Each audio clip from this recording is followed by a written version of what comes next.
2 கொரிந்தியர் 3ஆம் அதிகாரம் 17ஆம் வசனம் இப்படியாய் சொல்லுகிறது, கர்த்தருடைய ஆவியானவர் எங்கேயோ அங்கே விடுதலை உண்டு. அவர் எங்கேயோ அங்கே விடுதலை உண்டு.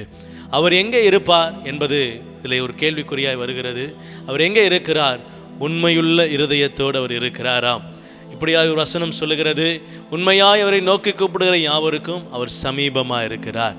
கர்த்தருடைய ஆவியானவர் நம்ம மத்தியிலே இருக்க வேண்டுமானால், தேவஜனமே, ஆண்டவர் உங்களை பார்த்து சொல்கிறாரு, உண்மையுள்ள இருதயம் உங்களிடத்தில் வேண்டுங்க.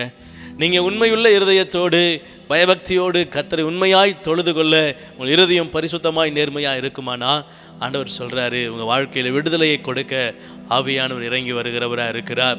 இதனால் இதை கேட்டுக்கொண்டிருக்கிற உங்களுடைய வாழ்க்கையில் கர்த்தர் இதை தீர்க்க தரிசனமாக சொல்கிறாரு, நீங்கள் விடுதலை ஆகணும்னா உங்கள் இருதயத்தில் உண்மையாய் நீங்கள் கர்த்தரை நோக்கி பார்க்கணும். உண்மையாய் கர்த்தரை நோக்கி பார்க்கணும். வேதம் சொல்லுகிறது, உண்மையுள்ள மனுஷன் பரிபூர்ண ஆசீர்வாதங்களை பெறுவான். நீங்கள் உண்மையுள்ள மனுஷனாக இருக்கிறீங்களா? கொஞ்சம் யோசித்து பாருங்கள். என்னுடைய ஆசீர்வாதத்துக்கு தடை அப்படின்றது மட்டுமே உங்கள் இருதயத்தில் இருக்குமானா, அந்த தடைக்கு காரணம் என்ன என்பதை கர்த்தருடைய ஆவியானவர் இதனாலே உங்கள் இருதயத்தோடு கூட பேசுகிறார். எங்கேயோ ஒரு இடத்துல உண்மை இல்லாமல் இருக்கிறேனோ, ஒருவேளை உண்மையாக இருக்க தவறு இருக்கிறேனோ, பொருத்தனையில் தவறு இருக்கிறேனோ, கர்த்தருடைய காரியங்களில் தவறு இருக்கிறேனோ, தசம பாகத்தில் தவறு இருக்கிறேனோ, காணிக்கையில் தவறு இருக்கிறேனோ, நான் ஆண்டவருக்கென்று பண்ணின உடன்படிக்கையில் தவறு இருக்கிறேனோ, சிந்திங்க. கர்த்தர் உண்மையுள்ளவர், அவர் நீதி உள்ளவர், அவரிடத்தில் குறை இருக்க வாய்ப்பில்லை. நாம் ஏதோ ஒரு காரியத்தில் என்ன செய்கிறோம்?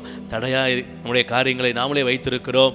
விசுவாசத்தோடு ஆண்டவர் சமூகத்திலே அவரை உண்மையாய் நோக்கி பார்க்கிற யாவருக்கும் அவர் சமீபமாக இருக்கிறார். இந்த நாளிலே இதை கேட்டுக்கொண்டிருக்கிற உங்கள் வாழ்க்கையில் அவர் சமீபமாக இருக்க விரும்புகிறார்.